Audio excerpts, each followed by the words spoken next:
Good morning, everyone. Welcome to the Members Podcast for another lovely Thursday morning. My name is Chloe Tetra, and I'm the health coach here with Ready Care. For today's session, we'll be covering the topic of intrinsic motivation. So, with the last number of chats that I've presented and the ones going forward, I really wanted to give people a broader and deeper understanding of what it is that drives our behavior in terms of motivation when trying to implement or looking to implement behavioral and lifestyle changes. I think there's a little bit of a misunderstanding with regards what motivation is and what drives our behavior, and sometimes even understanding the palette that all of these things sit in can really help us to stay focused and stay on track. So for today, we'll have a look at what intrinsic versus, and touching a little bit on extrinsic motivation. So that's motivation that comes from internally driven behaviors or triggers, or otherwise the flip side of that is motivation that comes from external factors. So people outside of ourselves, places, situations, scenarios outside of ourselves that force a specific type of behavioral change on us.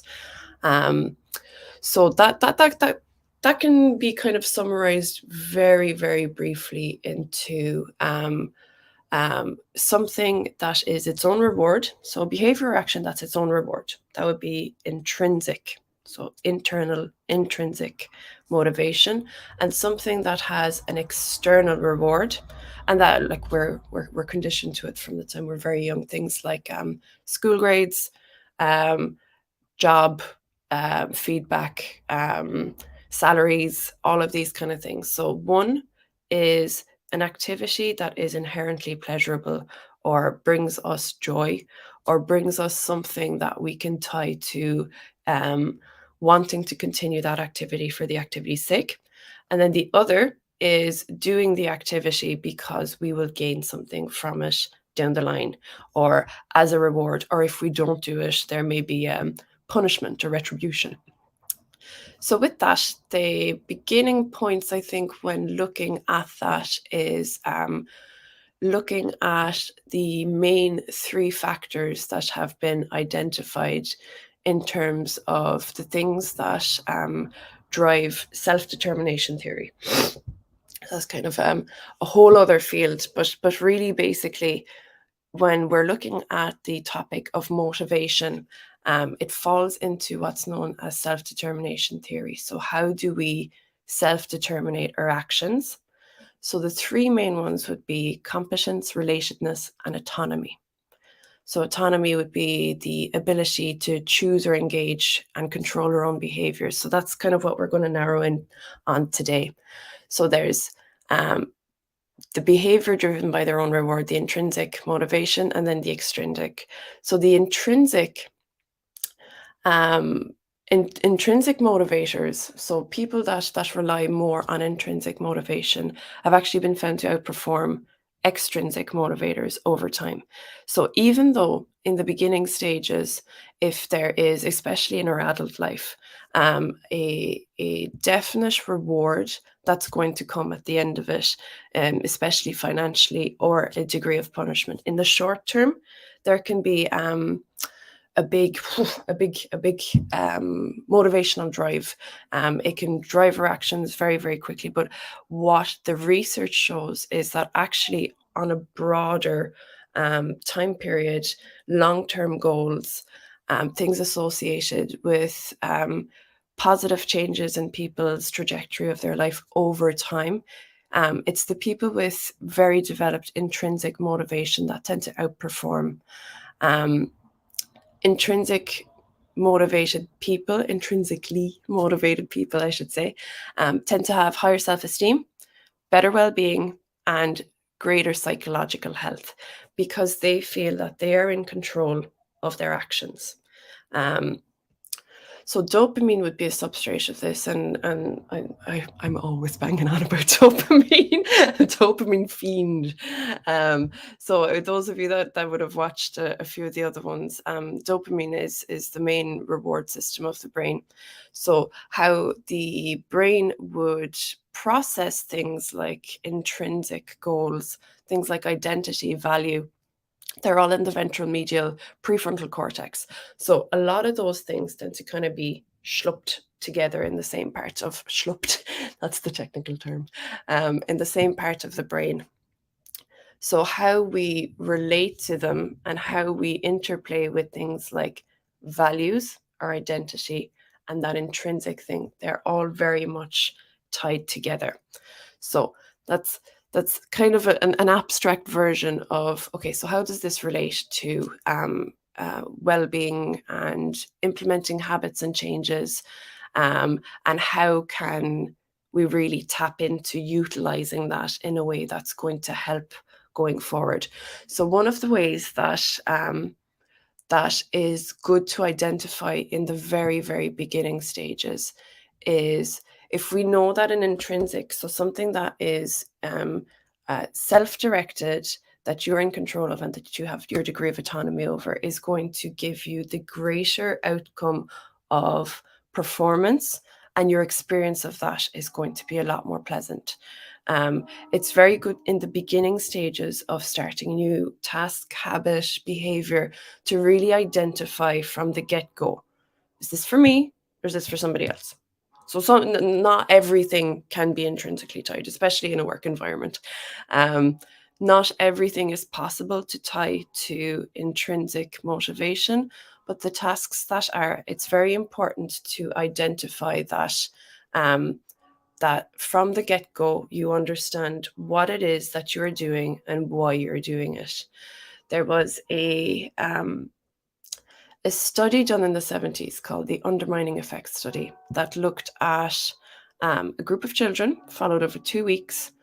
And what they did is they divided the kids into three groups. They had a lovely certificate, like really, really appealing to kids, with their name on it and all these different, gold stars, and you've done excellent. So one group was shown a certificate with their name on it and said, if you draw for the next 2 weeks, we'll give you this certificate.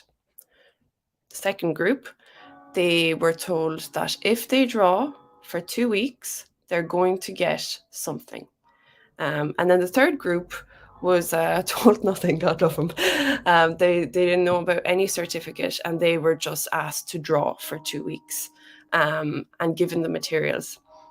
What was found is that the kids with an expected reward actually had less interest in the task. They performed it at a poorer level, gave less time towards it, and it actually decreased their performance and creativity over time. So the kids with no the God love them group, the group with no idea of what the task was, were actually found to have greater joy for the task. They produced more work. They were far more creative. They had a much better experience of the entire experiment. So this is what's called the undermining effect. So having a reward an external reward can actually undermine how we engage with a task. The degree of autonomy that is associated with a task can also buffer when we have little setbacks or when we get negative feedback on something. So having that really, really rock solid of what is it that I'm doing? Why am I doing it? Always with the whys, like why am I undertaking this specific program? Why am I interested in changing these specific behaviors that I've accumulated? What about that is important? And when you lock into that particular part of the brain, so the ventral medial prefrontal cortex, where all of these things that have value, intrinsic goals, identity, when you're able to tap into that and get your little dopamine hit from that each time, you are statistically less likely to suffer from setback, because it's not going to bother you as much. It's not as flimsy. The whole idea of it is really tied to something that's important to you. And it also will give you the long-term, the longevity of understanding how these behavioral changes fit into a broader context of your life. We tend to, when there is that clarity around why we're doing something, we tend to have our own ways of doing things as well, which you may have noticed when you're undertaking new ways. It's great to have all of the information at the get-go, but really when something starts to click into place for you is when you've put your own slant on things. And I'll often see this with clients that I speak to, that in the beginning stages, it's great to have a very, very precise plan. And then when it switches to people going, oh, I actually looked at the shopping list, for example, or the green list, and I made my own version of this. And when there's that kind of level of engagement and you find your own ways of doing things that fit into your identity, your lifestyle, and your way of being yourself, it tends to lock in a lot better those new behaviors. With that, it's less about being forced to do something. It's less about feeling forced, feeling like you should, feeling like you ought to do something, and more about enjoying the task for the sake of it, which, if you are deviating a little bit from that, or if you're finding that a little bit challenging where you're at the moment, asking yourself a few questions around, okay, this is my task, this is my undertaking. Why did I want to do it in the first place? How can I make this more enjoyable for myself? How can I do it a little bit differently? And course correct, because with the best of intentions, when we undertake something, it's our first time doing it. We don't have any banked experience, or sometimes we have kind of broad stroke banked experiences around it. So it's very helpful to compassionately ask yourself, okay, I'm really struggling with this. In what ways can I make this more interesting for myself, more enjoyable for myself? I'm a big I need all the information, because once I can contextualize something, I can really apply it a lot better. So one of the ways, personally speaking, if I'm trudging through something, is I'll have a little nerd out and I'll really give myself maybe a half an hour, to begin with. I can fall into rabbit holes though, and really kind of have a look at what the task is, have a little bit of a look of, here's a YouTube video about it, here's people that had really good outcomes with something similar, those kind of things. Or it could be as simple as, if you're undertaking something like you've decided that you'll go walking more often during the week.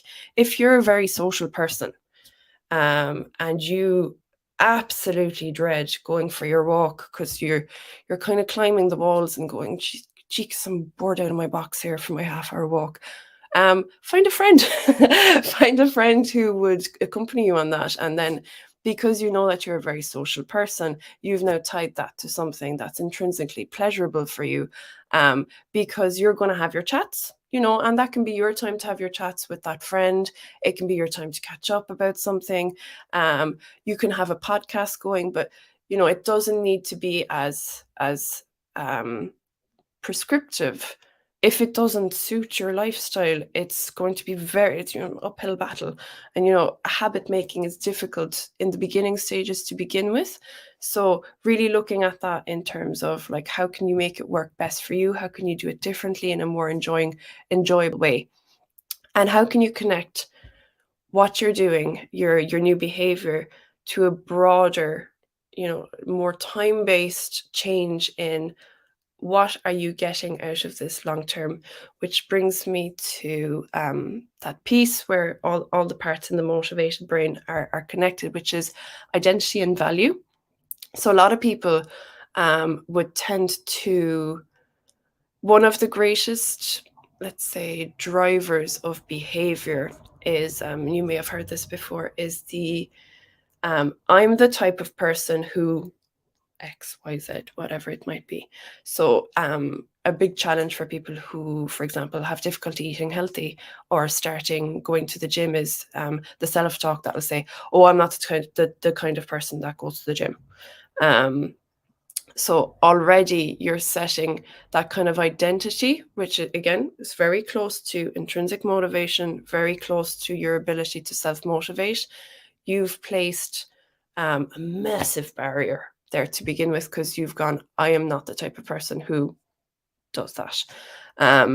Where you find that there's a big click in people's shift in mindsets as they progress through weeks of a program is that they start to self-identify with their changes of, oh, I am the type of person that gets up a half an hour early and I don't know, gets all the Tupperware out and does my week of preparation. Oh, I suppose that's probably showing my own thing there of it probably takes longer than a half an hour to do that. But having when something becomes interwoven into your week to the point where you go, oh no, I do that, I am that type of person, it removes a massive obstacle and a massive barrier. Also with the value piece, values are like, I love values when I'm talking to people, especially when there's a little bit of a challenge, bump in the road. And you'll see how this interplays with intrinsic motivation. Is values are these kind of abstract concepts of things that are most important to you in your life, and they are inherently tied to that autonomy piece and that self-determination piece, because no one can tell you as an adult, no one can tell you what is most important to you in your life. It's always going to be intrinsically motivated. There is no one can tell you have to choose it for yourself. And they are the types of things that are most important to us at the deepest level of our identity, at the deepest level of how we self-identify, which again, all of these things, all wrapped in the same part of the brain, and all drive that dopamine factor and that behavioral factor. Values tend to be present-based. So when we have goals, they're a little bit further down the line. In their essence, there's something to aspire to that isn't presently happening. Whereas values are this big stream and tap and source of motivation that is constantly there. So what I mean by values is things like, which is different for everybody. If you can boil down to maybe 3 of those, and you can start with 6, you can start with 10, you can start with a big long list that you look at on a Google search if you're not entirely sure what I mean by values. It can be things like family, kindness, health. It can be things like performance, somebody who's a high performer. It can be things like tranquility, peace. It can be things like laughter. All these kind of broad stroke ideas that are very individualized. Like you can have 3 siblings and they're driven by extremely different values. And it's finding the ones that are important to you and tying your goal to something like that, because you are going to have an immediate source of motivation. So with, let's say, implementing health, well-being behavioral factors, you can have your extrinsic motivation, which is my doctor told me, but your doctor doesn't have to go shopping and do the meal prep and go to the gym. So finding something that's intrinsically important about that, tied to something that means a lot to you, will be a really, really good source of immediate motivation and get you back on track when there's a little bit of challenge and deviation from that. The values don't need adjustment. They don't need to be tweaked and peaked, only to the point that they resonate with you at an honest level. So once you have those identified, you can create goals based around those values. So one that comes up quite often when I'm chatting to people, and it's around not wanting to be on medication for the rest of their life. They don't want to rely on something external to regulate their own health if they feel that there's a way they can do it themselves. So that's kind of bringing a little bit of, if you can tease it out a little bit, what's underneath that. It's the desire to have self-empowerment. It's the desire to be autonomous with something as personal as their own health. Another thing could be, I want to be able to enjoy time with my family without feeling like I can't show up to events, I can't go on walks because I'm very unfit. I can't, all of all of these different scenarios that could get in the way of spending quality time with family, because for that individual, family is the most important thing to them. Now, as I said, they're very different for everybody, but finding the one that resonates with you, that you can tie this new behavioral change to, and that you go, I am doing this because, being able to identify that and create your goals based on those values. Then it's looking at what's the smallest step that I can take now that's going to bring me closer to that. Because the values are so embedded in your reward system, the more you move towards them, and I mean like even in a very small way, the more you're going to feel that huge sense of fulfillment. So what is the smallest step that you can do today? What are the key habits and the short-term goals that you can really ascribe yourself even week by week? Like I was chatting a little bit the last time about the importance of tracking, and the reward system as you go along will get more stimulated, and the more stimulated the reward system is, the more likely you are to implement behaviors. So if you have behaviors that are intrinsically motivated, that are meaningful to you in the broader scope of your life, they're a lot easier to implement than just going, oh jeepers, I have to do that now and I'm allergic. So that should be kind of the main parts of intrinsic motivation and value-based. It can be a really, really rewarding way to approach new tasks and behaviors, and can really set you back to center if you've had a little bit of a wobbly, because at the end of the day, it's going to be something that's done for you towards an end goal that really you're going to be the person to benefit from. So that's kind of a wrap up, and I just read your message, Fiona. Thanks a million. If anybody has any questions they want to throw in there just for the last few minutes, I have a tendency to waffle on a little bit towards the end.